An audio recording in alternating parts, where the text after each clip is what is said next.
सभी किसान भाई एवं दोस्तों को प्रदीप किसान मित्रा यूट्यूब चैनल पर बहुत बहुत धन्यवाद एवं हार्दिक अभिनंदन करता हूं। दोस्तों, आज हम गेहूं की बात करने जा रहे हैं। गेहूं 50 से 60 दिन के हो गए हैं लगभग।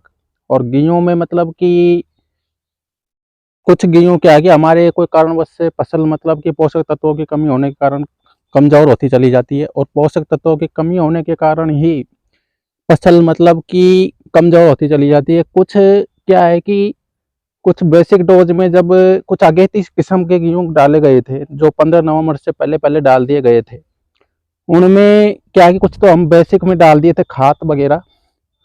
और उसके बाद हम पहली सिंचाई के अंदर 70% मतलब कि खाद वगैरह की पूर्ति कर देनी चाहिए, जिससे गेहूँ की फसल में क्या है कि थोड़ा पीलापन नहीं आए और मतलब ग्रोथ करता रहे गेहूँ। और जो कल्ले हैं वो लगातार बढ़ते रहें, ग्रोथ करते रहें। इससे क्या होगा कि कल्ले जैसे जैसे बढ़ेंगे तो वो कुछ जो खाद की पूर्ति है वो हम दूसरी सिंचाई के अंदर कर देंगे, 30% मात्रा जो बची हुई है। इसके साथ साथ क्या है कि जैसे ये गेहूँ है, गेहूँ की जितनी ज़्यादा कल्ले निकलेंगे उतनी ज़्यादा इसमें बालियाँ आएंगी।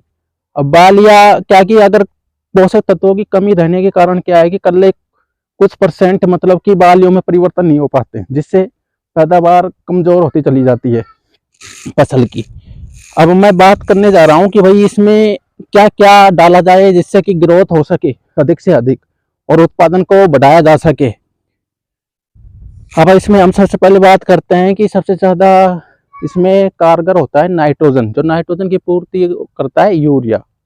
यूरिया ही फसल को मतलब एक तरीके से जीवित कर देता है, जो नाइट्रोजन की पूर्ति करता है इसके अंदर नाइट्रोजन की कमी होने के कारण। तो इसमें यूरिया डालेंगे, उसके साथ साथ अब इसमें जिंक वगैरह डालेंगे। अब जिंक है जो 3 प्रकार की होती है। एक तो जिंक सल्फेट होती है, एक मैग्नीशियम सल्फेट होती है और एक फेरस सल्फेट सल्फेट होती है। तो इन तीनों को इनमें से कोई सी भी ले सकते हैं और इसकी पोषक तत्वों की पूर्ति हो जाएगी। इसके साथ साथ हम इसमें एक प्रोडक्ट और आता है जो सेजेंटा का कोकल है। वो बहुत ही अच्छा, अगर कोई फसल पीली पड़ रही है तो उसके अंदर आप कोकल का इस्तेमाल कर सकते हैं। बहुत ही अच्छा रिजल्ट, उसमें सभी माइक्रो न्यूट्रेंट है उसके अंदर। और इसका रिजल्ट भी कोकल का बहुत शानदार है, हमने देखा है, सभी किसान भाइयों से इसका सर्वे भी किया है, हमने खुद ने भी इसको डाला है। इसके साथ साथ हम बात करते हैं वातावरण की। अब तक क्या है कि मतलब कि टेम्परेचर जो होना चाहिए ना हकीकत में जो फसल के लिए, वो टेम्परेचर नहीं बन पा रहा इस बार। तो इसका रीजन भी हो सकता है कि फसल में पैदावार इस बार थोड़ी कम पड़ जाए, क्योंकि टेम्परेचर जो होना चाहिए सर्दी नहीं बन पाई अब तक। दूसरी बात, मावट नहीं हो पाई है, तो मावट के कारण भी फसल कमजोर पड़ सकती है। तो इन सभी बिंदुओं को ध्यान में रखते हुए हम इसमें पोषक तत्वों की पूर्ति करेंगे। पोषक तत्वों के में हम इसमें गेहूं के अंदर, इसके साथ साथ हम यूरिया की बात हो गई। देखो एक बार ये खेत दिखाइए।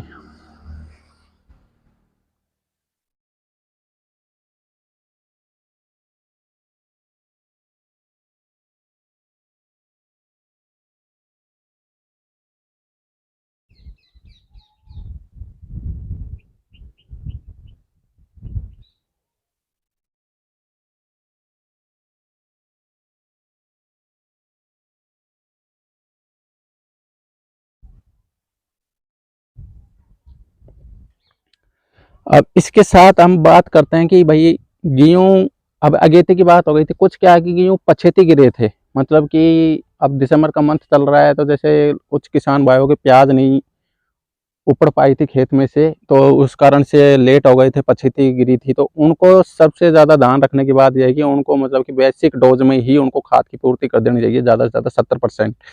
मतलब जब हम बुवाई करते हैं, उड़ाई करते हैं ना गेहूं की, तो उसके अंदर ही हमें ज़्यादा से ज़्यादा मतलब कि खाद को की पूर्ति कर देनी चाहिए। खाद में जैसे डीएपी हो गया, सल्फर हो गया, जिंक वगैरह हो गया, पोटास हो गया, जो भी उसमें मिलाकर डाल देना चाहिए, जिससे कि फसल मतलब जल्दी से जल्दी ग्रोथ कर सके और पैदा हो सके और कल्ले पड़ सके गेहूँ।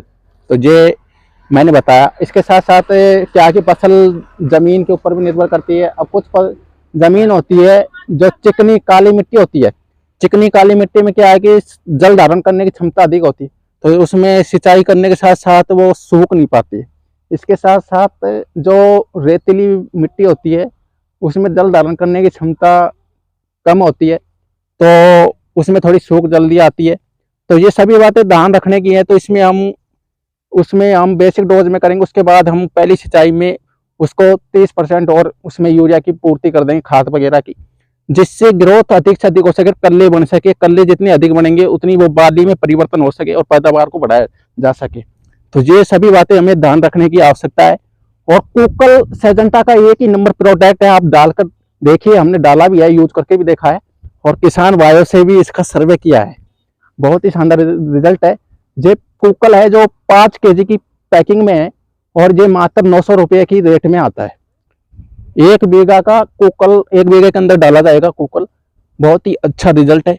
तो ये सभी बातें ध्यान रखने की आवश्यकता है हमें। इनमें खाद की पूर्ति, जो भी अभी मैंने बताया कि जिंक वगैरह जो 3 प्रकार की होती है, बता दिया अभी। ये सभी बिंदु याद रखना चाहिए हमें, और इसकी सभी को पूर्ति करनी चाहिए खाद वगैरह की, जिससे अधिक से अधिक पैदावार हो सके। ये इतना ही मैं कहना चाह रहा था कि सभी जो पछेती किस्म गे रहे थे, तो उनको बेसिक डोज में सभी जो गेहूं के अंदर क्या किया जाए, जो पीलापन आ रहा है, यहाँ पे टाइम पर कल्ले नहीं बन पा रहे हैं, तो ये सभी अभी बताया ना मैंने, ये सभी पोषक तत्वों की पूर्ति करनी चाहिए सभी किसान भाइयों को। और ज़्यादा से ज़्यादा मेरा सभी को हाथ जोड़ के निवेदन है कि ज़्यादा से ज़्यादा चैनल को लाइक और सब्सक्राइब करें। और आपको ऐसे ही मैं समय समय पर बहुत अपडेट करवाता रहूँ, ऐसे ही नए नए प्रोडक्ट की जानकारी देता रहूँ। मैं मिस्टर प्रदीप कुमार मीणा फिर से आपका तहे दिल से धन्यवाद एवं हार्दिक अभिनंदन करना चाहता हूँ किसान मित्रा यूट्यूब चैनल पे।